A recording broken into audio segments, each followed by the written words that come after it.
우리 오늘 하나님 말씀 함께 보시겠습니다.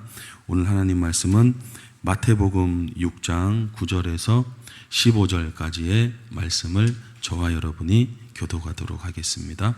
신약성경 마태복음 6장 9절에서 15절까지를 함께 교독하도록 하겠습니다. 저부터 읽도록 하겠습니다. 그러므로 너희는 이렇게 기도하라.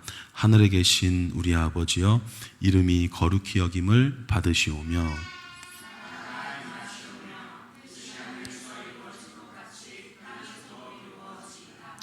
오늘 우리에게 일용할 양식을 주시옵고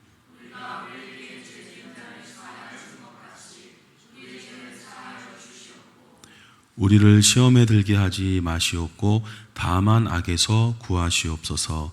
나라와 권세와 영광이 아버지께 영원히 있사옵나이다. 아멘.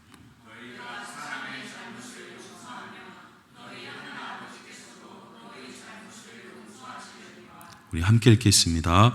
너희가 사람의 잘못을 용서하지 아니하면 너희 아버지께서도 너희 잘못을 용서하지 아니하시리라. 아멘. 예수님께서 정말 기도가 어떻게 우리 가운데 진행이 돼야 되느냐, 정말 올바른 기도는 무엇이냐, 이것을 이제 가르쳐 주셨는데요. 그 처음의 시작은 내 문제, 아니면 혹은 회개 기도, 아니면 방언 기도, 이런 것이라기보다는 주님의 이름이 거룩히 여김을 받으시옵소서 하는 주님의 이름에 대한 그 높임, 그 경배, 그것이 바로 기도의 시작이다. 그라는 것을 우리에게 알려주셨습니다. 그러니까 주님의 위대하신 이름, 주님의 높으신 이름, 그 주님의 거룩하신 이름이 높임을 받으시옵소서. 이렇게 돼야 되는 거예요. 그러니까 여러분, 사실은 내 문제, 내 상황에 집중하기보다 하나님의 아름다우심을 먼저 집중하고 그것에 초점을 맞추면요, 사실은 그 외의 것들이 다 사라지게 됩니다. 그러니까 우리가 자꾸 내 환경이나 내 상황에 집중하니까 마음이 이렇게 불편한 때가 많거든요. 주님의 높으심과 주님의 거룩하심과 주님의 위대하심과 주님의 아름다움을 먼저 생각하게 될 때 그 다른 것들도 저절로 해결되게 된다. 그래서 먼저 그의 나라와 그를 구하면 이 모든 것이 다 더해지게 된다. 이 순서를 알려주셨습니다. 그래서 기도할 때 첫 번째 순서가 뭐냐? 기도 어떻게 해야 돼요? 주님의 이름이 거룩히 여김을 받으시옵소서. 이것을 먼저 기도하는 것이 첫 번째다. 그렇게 기도하면서 나아가고 또 하나님의 나라가 이곳에 이 땅 가운데, 이 교회 가운데, 우리 가정 가운데, 우리 일터에 임하시옵소서. 여러분, 주님의 나라가 임하면 평화가 넘치고 은혜가 가득하고 귀신은 떠나가게 되고 눈먼 자가 눈을 뜨게 되고 죽은 자가 살아나게 된다. 성경에서 그렇게 얘기하고 있거든요. 그래서 우리가 이 기도를 계속 해야 됩니다. 하나님의 나라가 충만히 임하시옵소서. 하나님 충만히 임하여 주시옵소서. 이렇게 기도하는 게 주님께서 올바른 기도의 순서다. 그리고 이 하나님의 나라가 충만히 임한 다음에 구체적인 하나님의 뜻이 하늘에서 이루어진 것 같이 이 땅 가운데도 이루어지기를 기도합니다. 예를 들면 주님의 뜻은 어떻습니까? 하나님의 뜻을 행하는 자들이 우리 형제고 자매고 부모다, 지체들이다. 주님의 뜻이 뭐냐? 항상 기뻐하라, 쉼없이 기도해라, 모든 일에 감사해라. 이것이 그리스도 예수 안에서 너희를 향하신 하나님의 뜻이니라. 그러한 뜻들이 성경에 곳곳에 기록되어 있거든요. 그래서 우리가 하나님의 뜻을 품고 일상에서 지내기보다는 내 감정, 내 생각, 내 판단, 내 심령, 내 이해, 내 이해적인 그런 것들을 중심으로 행할 때가 많단 말이에요.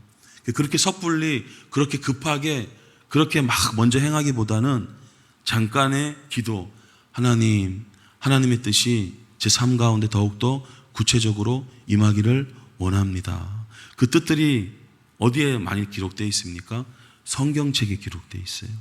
그래서 사실은 하나님의 뜻이 하늘에서 이루어진 것 같이 이 땅 가운데서 임하기를 기도합니다 하는 사람들은 말씀에 대한 갈급함, 말씀에 대한 사모함이 일어나게 되어 있습니다. 왜냐하면 주님의 뜻들이 성경에 다 이렇게 기록되어 있기 때문에. 그래서 이러한 기도를 통해서 내가 중심이 되고 내가 그냥 주도적이 됐던 내 인생에서 주님이 중심이 되고 주님이 다스리시고 주님이 통치하시는 그런 임재가 계속 우리 삶에 이루어져 가게 된다라는 것을 알 수 있게 됩니다. 그리고 이제 주님께서 이제 우리를 위해서 기도할 때 무엇보다 먼저 무엇을 위해서 기도하라고 말씀하십니까? 일용할 양식에 대해서 기도하라. 우리 인간은 먹고 살아야 되거든요. 그래서 우리가 육체가, 우리의 몸이 그리스도의 것이라는 것을 지난주 이제 같이 살펴보았습니다. 너희의 몸은 너희 것이 아니라 주님께서 피값으로 산 것이라. 그래서 먹든지 마시든지 주의 영광을 위해서 해라. 그래서 우리의 몸이 음식을 통해서 에너지를 얻고 이 에너지 입은 몸이 주님을 위해 살아가는 것이 정상적인 그리스도인의 삶이다 라는 것을 같이 살펴보게 되었습니다. 자, 오늘은 이제 이어서 주님께서 무엇을 말씀하시느냐, 12절에 보니까요, 우리 같이 한번 읽어보도록 하겠습니다. 시작. 우리가 우리에게 죄 지은 자를 사하여 준 것 같이 우리 죄를 사하여 주시옵고. 아멘. 이거는 간단하게 뭘 얘기하냐면 바로 사람과 사람의 관계를 이야기하는 거예요. 그렇죠? 우리가 우리에게 죄 지은 자를 사하여 준 것 같이 우리의 죄를 사하여 주시옵고. 사람과의 관계에 있어서 가장 필요한 것은 그 상대방에 대한 용서입니다. 여러분, 하나님과 우리의 관계가 형성이 되는데 가장 첫 번째 필요한 건 뭐냐면 하나님께서 우리를 용서하실 때 그 관계가 회복된다라는 것을 우리는 알고 있습니다. 우리가 다른 사람과의 관계에 있어서도 가장 첫 번째 이루어져야 할 일은 뭐냐면 바로 용서하는 것입니다. 용서하지 않으면 올바른 관계가 형성되지 않습니다. 그런데 이렇게 많이 자주 이런 기도를 드려야 할 만큼 이런 게 있습니까? 자, 베드로도 이런 질문을 갖게 됐어요. 마태복음 18장에 보니까 베드로도 예수님께 나와서 죄에 대한 예수님의 가르침을 듣고 나서 예수님께 질문을 합니다. 주님, 아니 그러면 나한테 형제가 죄를 범하면 몇 번이나 용서해야 됩니까? 7번까지 해야 되겠습니까? 여러분, 세상에서는 참을 인자 3번만 해도 정말 죽을 죄를 면한다고 얘기를 하거든요. 근데 성경에서는 완전수 7번까지 해야 합니까? 예수님께서 말씀하십니다. 7번뿐 아니라 7번을 70번까지도 해야 한다. 여러분, 이 말씀을 생각해 보면 먼 거리에 있는 사람하고는 이루어지지 않는 이야기입니다. 사실 이 이야기는요, 굉장히 가까운 사람이 아니고서는 490번씩이라도 용서할 일이 안 생깁니다. 이 말씀 보면 사실은 굉장히 나와 밀접한 관계에 있을 때에라야만 적용될 수 있는 이야기예요. 가만히 생각해 보면 미국에 있는 사람하고 나하고 이렇게 죄 용서를 이렇게 해줄 만한 일이 별로 안 발생하거든요. 그럼 여러분, 이 말씀 상대편에 대한 용서, 이건 도대체 어디서 이렇게 몇십 번, 몇백 번이 생겨날 수 있느냐? 바로 가까운 지인입니다. 여러분, 오늘 이 말씀을 우리 마음 가운데 깊이 새기기를 원하는데요, 바로 가까운 남편, 아내, 부모님, 자식, 직장 동료, 490번을 용서해야 할 만한 일이 생기는 거예요. 제가 이 말씀을 깨닫고 사람들과의 관계를 보게 됐어요. 왜 갈수록 사람들이 냉담해지는가? 왜 굉장히 관계가 껄끄러워지는가? 무슨 대단한 심각한 죄라기보다는 사실은 작은 허물이나 실수들이 쌓이고 쌓인 것들이 회복이 안 되는 거예요. 가령 여러분 이제 오늘 우리가 읽은 그 성경책의 본문에 보면 원래 본문의 이 헬라어 원어는 죄라는 의미보다는요, 주기도문의 죄라는 의미보다 한번 성경책 갖고 계신 분은 보십시오. 자, 여러분, 6장 12절에 보시면 우리가 우리에게 죄 지은 자를 사하여 준 것 같이 이렇게 되어 있죠. 성경책에 여기 죄 앞에 숫자 나와 있죠. 자, 그 숫자 한번 따라가 보세요. 자, 헬 이렇게 되어 있죠. 이 헬은 헬라어를 줄임꼴로 이제 헬이라 되어 있는데, 자, 뭐라고 되어 있습니까? 빚진 자를 탕감하여 준 것 같이 이렇게 되어 있죠. 그러니까 원래 원어 뜻은 죄보다는 사실은 빚진 자를 탕감하여 주는 거예요. 그러고 보면 부모 자식 간에, 남편과 부인 배우자 간에 심각한 죄가 인생 살면서 얼마나 많겠어요. 그거보다는 빚이 많은 거예요. 예를 들면 결혼 기념일을 안 챙기는 거. 이게 심각한 죄라기보다는 해야 할 의무를 안 한 거잖아요. 이 빚이 원어에 빚도 있고 의무도 있고 원뜻이 그렇거든요. 그러니까 그런 것들을 올해 안 했어요. 근데 내년에도 또 안 하게 돼요. 작년에도 안 하겠어요. 자, 이렇게 여러 차례 쌓이고 여러 차례 쌓이다 보면 어떻게 돼요? 용서가 안 된 나의 마음이 결국 아내에 대해서, 남편에 대해서 그 불쾌했던 마음들, 속상했던 마음들, 뭔가 깨끗하게 용서해 주지 못했던 마음들이 누적이 되고 누적이 돼서 이렇게 냉담한 관계가 이어지게 되는 것입니다. 여러분 잘 생각해야 될 게 무슨 대단한 죄로 관계가 멀어지는 것보다 사실은 가까운 사이에서는요, 이렇게 빚, 의무를 다하지 아니함으로 생겨나는 문제들이 훨씬 더 많습니다. 자, 그러면 이 관계 회복이 되어지기 위해서는 어떻게 해야 되느냐? 예수님의 말씀처럼 7번을 70번까지도 해야 된다. 그래서 성경에는 이 관계에 있어서 용서하는 게 어떤 대단한 큰 용서를 하는 것보다 그 용서의 횟수를 더 많이 강조하고 있는 것이다. 자, 그래서 생각하십시오. 배우자나 부모님이나 자녀에게 혹은 회사 동료에게 대단한 큰 죄를 용서하는 것보다 사실은 그 사람의 허물, 그분의 실수, 그분의 내게 기향한 빚들, 그 의무들, 그것을 책임감 있게 하지 못했을 때 생겨나는 여러 가지 불쾌한 마음이나 이 나의 씁쓸한 어떤 이런 감정들, 이것들을 그때마다 용서하게 될 때 다시 관계가 회복되어지게 된다. 그래서 여러분, 죄라고 꼭 생각하시기보다는 빚이라고 생각하는 게 훨씬 더 사실은 우리 가까운 관계에서 일어나는 일들입니다. 자, 그래서 베드로가 그런 질문, 지금 22절에서 예수님께서 70번에 7번이라도 자주 해야 된다. 자꾸 용서하기를 자주 해라. 여러분, 그래서 이제 오늘부터요, 가까운 사람에게 이렇게 잠깐 말로 상처받고 어떤 행동으로 불쾌하고 이거 자주 하셔야 돼요. 그러니까 매일매일 하시면 가장 좋습니다. 그래야 내 마음을 지켜나갈 수 있거든요. 목사님, 근데 나는 그게 잘 안 됩니다. 굉장히 그런 경우도 있지만 큰 그런 것들도 있고 이래서 굉장히 힘이 됩니다. 자, 그런 분이 계실 수도 있어요. 용서하려고 하는데 잘 안 되는 거.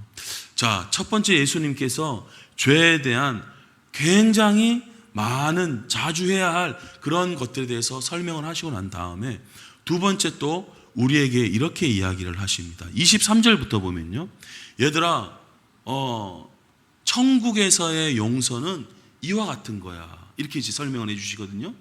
자, 천국에서의 용서는 어떤 것이냐면 그 종들과 결산하려 하던 어떤 임금과 같아. 여기서 임금은 누구십니까? 자, 여러분 성경에서 비유를 볼 때는 그 원뜻을 알아야 올바로 이해할 수 있겠죠.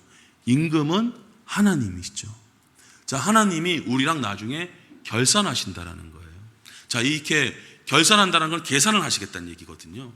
자, 결산할 때 10,000달란트 빚진 자 하나를 데려옵니다. 자, 10,000달란트 빚진 자는 누구겠습니까? 우리가 되겠죠.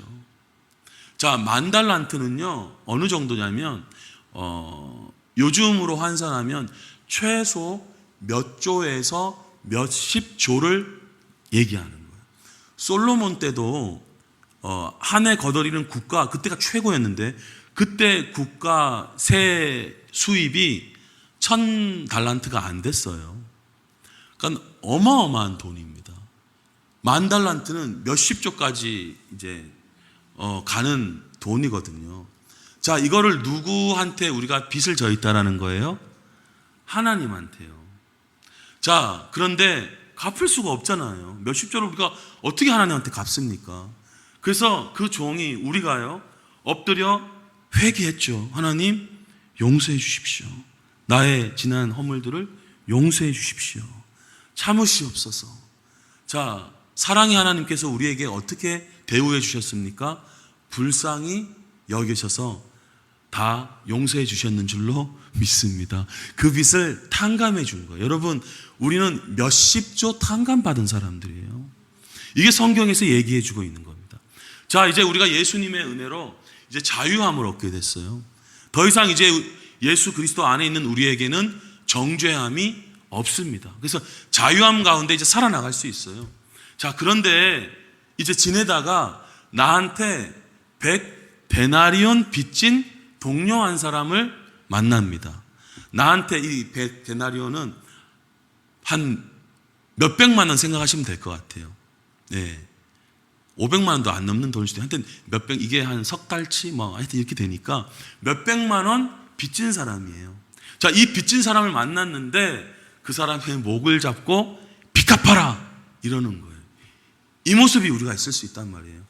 우리는 지금 몇십 조 용서를 받았는데, 그거 탕감 받았는데 나한테 몇백만 원 빚진 사람은 어떻게 저럴 수가 있어? 빨리 갚아.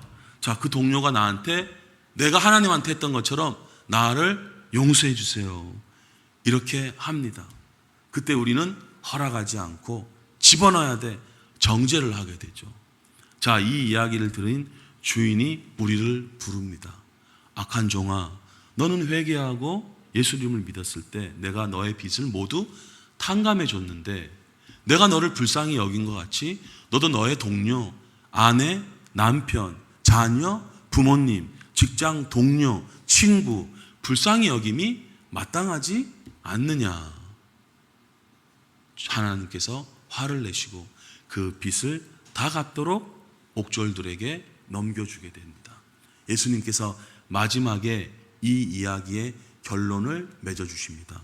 너희가 각각 마음으로부터 형제를 용서하지 아니하면 나의 하늘 아버지께서도 너희에게 이와 같이 하시리라. 결국 용서는 사실은요, 내가 저 사람을 용서하든 안 하든 저 사람은 큰 상관이 없는 경우가 대다수입니다. 내 마음이 어두워져 있고 내 마음이 묶여 있는 거예요. 오늘 뭐 말씀을 더 보지는 않겠지만 이 말씀 전에 이제 죄를 지었을 때 예수님께서 어떻게 해야 할지, 교회에서 어떻게 해야 될지를 가르쳐 주시거든요. 한 사람이 너한테 죄를 짓게 되면 너가 가서 그 사람과 얘기를 해서 풀어라. 그래서 그렇게 풀게 됐을 때 그 형제를 얻게 될 것이다.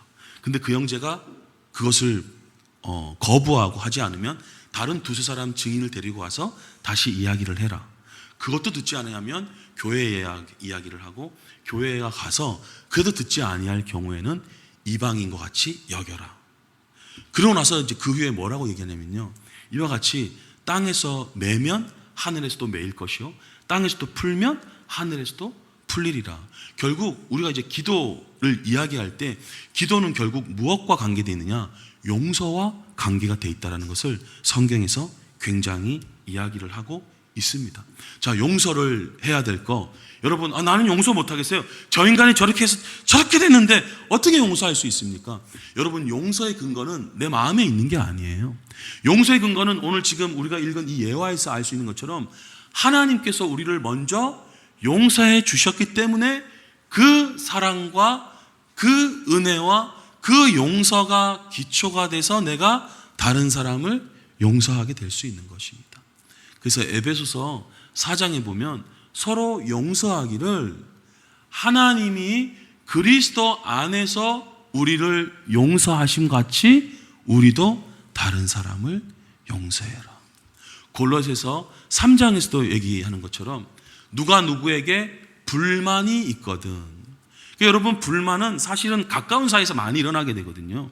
그러니까 막 심각한 죄라기보다 어떻게 저럴 수가 있지? 저 사람 왜 맨날 저 모양이야? 왜 저래?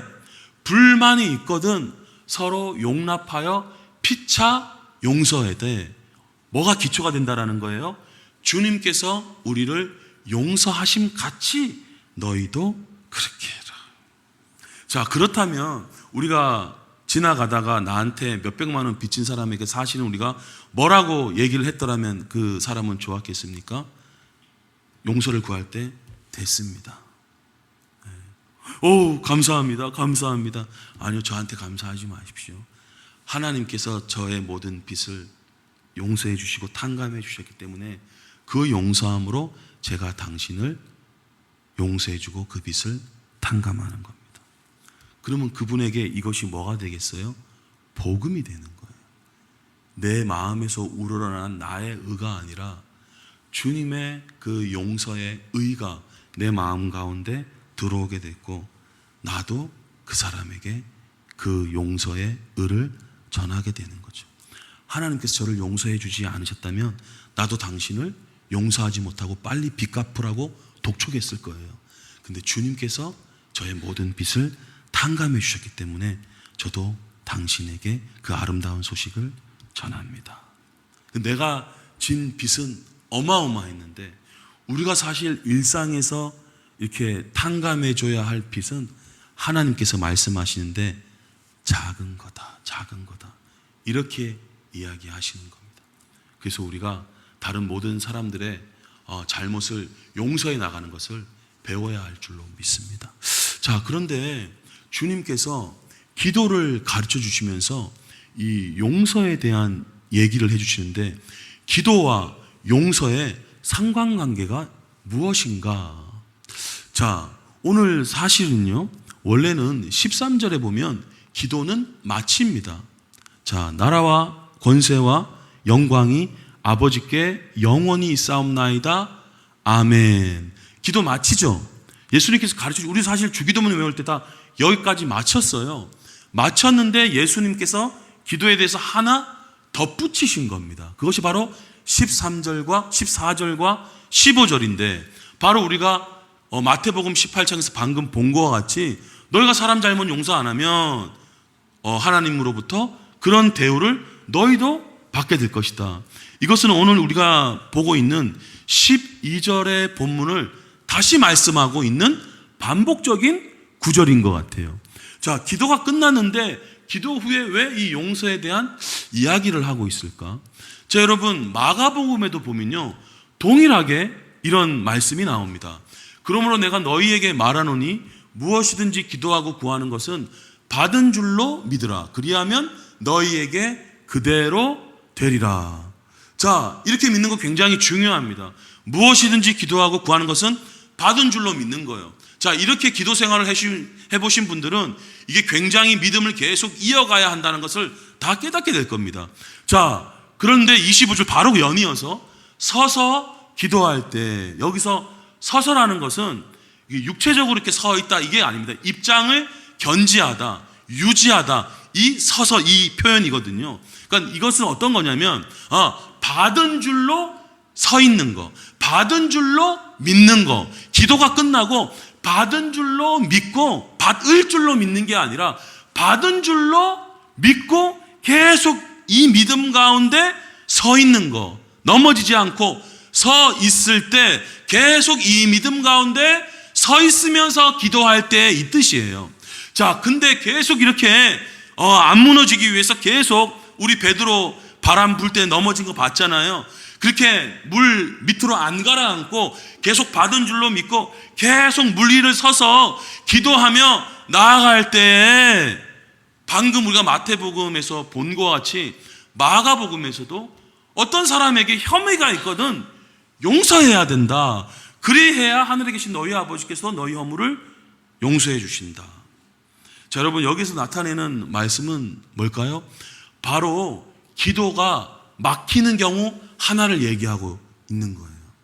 뭐냐면 우리가 다른 사람을 용서하지 않을 경우 우리의 기도가 막힐 수 있다. 아까 제가 말씀드린 땅에서 매면 하늘에서도 매이고 땅에서도 풀면 하늘에서도 풀리리라. 바로 이 앞에서는 어떤 사건이 나타나고 있냐면 형제에 대한 용서가 먼저 언급된 후에 바로 이어서 땅에서 매고 하늘에서도 매고 땅에서도 풀고 하늘에서도 풀리는 이 일을 말씀해 주고 있었거든요. 세 군데서나 우리 기도가 막힐 수 있는 이유를 말씀하는데 바로 우리가 용서함 없이 기도할 때 우리의 기도도 막힐 수 있다는 것을 이야기하는 겁니다. 아마 마음에 분노가 가득 찬 채로 화가 가득 찬 채로 다른 사람에 대한 아주 막 굉장히 불쾌한 마음이 가득 찬 채로 기도할 수 있을지 모르겠어요. 근데 우리의 기도가 하나님께 연락되기 위해서는 우리 역시 다른 사람을 용서해야 된다. 그 용서가 안 되는 것은 바로 뭐예요? 우리가 다 겪는 바예요. 어떻게 하라고요? 주님이 나를 용서해 주신 그 용서함으로 용서해야 된다. 그 네덜란드의 한 여자 전도자님이 계셨어요. 부흥사셨거든요. 코리텐 붐이라는 이 여자 사역자가 계셨는데 이 여자분도 동일한 일을 겪었습니다. 이 분은 계속 전 세계를 다니면서 하나님의 용서를 이야기했어요. 이 여자 가족이 유대인들을 독일군이 막 이제 유대인들을 죽일 때 그 유대인들을 집에 숨겨줬다가 발각이 됐어요. 그래서 온 가족이 수용소에 끌려갑니다. 그때 엄청난 고문과 성폭행과 채찍질과 막 말로 다 할 수 없는 수모와 아픔을 겪어요. 그러고 나서 이 여인이 이제 나중에 세상에 나오고 나서 나는 독일 사람들을 용서했습니다. 그 주님의 사람을 용서했습니다. 하면서 그 사람들에게 막 온 세계를 다니면서 얘기를 해요. 그 독일 사람들 너무 감동하고 많은 사람들이 은혜를 받고 이 여자로 인해서 용서의 기쁨을 누렸다고 마음의 자유함을 얻게 됐다고 이야기합니다. 근데 이렇게 다니는 중에 실제적으로 자기를 괴롭혔던 한 간수 한 사람을 진짜로 만나게 된 거예요. 여러분 아마 막연하게 이렇게 개념을 이해할 때는 잘 되다가 진짜 그 사람 얼굴 딱 봤을 때 바로 내 마음이 딱 막히는 거 아마 한두 번 이상 경험해 봤을지 모르겠어요. 그때 돼요? 안 돼요? 안 되잖아요. 전 이런 이야기 정말 많이 들었거든요. 예전에 과거에 권사님들이 남편 미워가지고 막 근데 기도하다 보면 주님 막 눈물 콧물면서 용서합니다 했는데 막상 집에 와서 그 사람 얼굴을 보면 마음이 확 다치는 거예요. 이거 우리가 다 겪는 겁니다. 그래서 이분도 이걸 경험한 거예요. 자, 근데 용서를 이때 어떻게 할 수 있느냐? 이 영상 잠깐 같이 함께 보고 우리 마칠까 하는데요. 다 같이 영상을 한번 보도록 하겠습니다.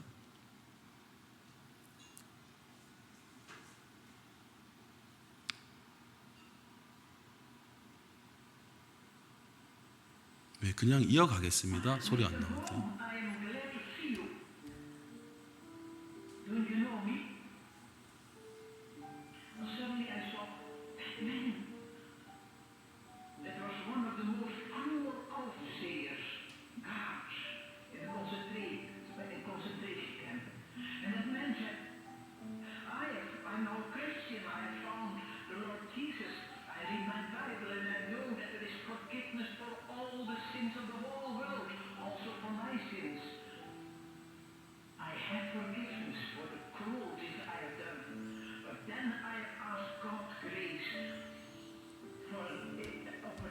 That I could ask one of my very victims forgiveness.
Because Christ says Romans 5:5, the love of God is shed abroad into our hearts through the Holy Spirit who is given to us.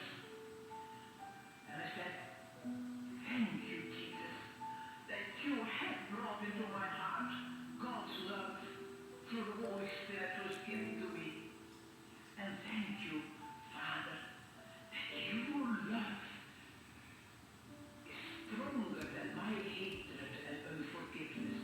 That same moment I was free and I could say, brother, give me your hand. Then I shook hands with him. And I could say, how God's love streamed through my arms. You never know the origin of God's love as that you forgive your enemies. Can you forgive? No. I can't either. But he can.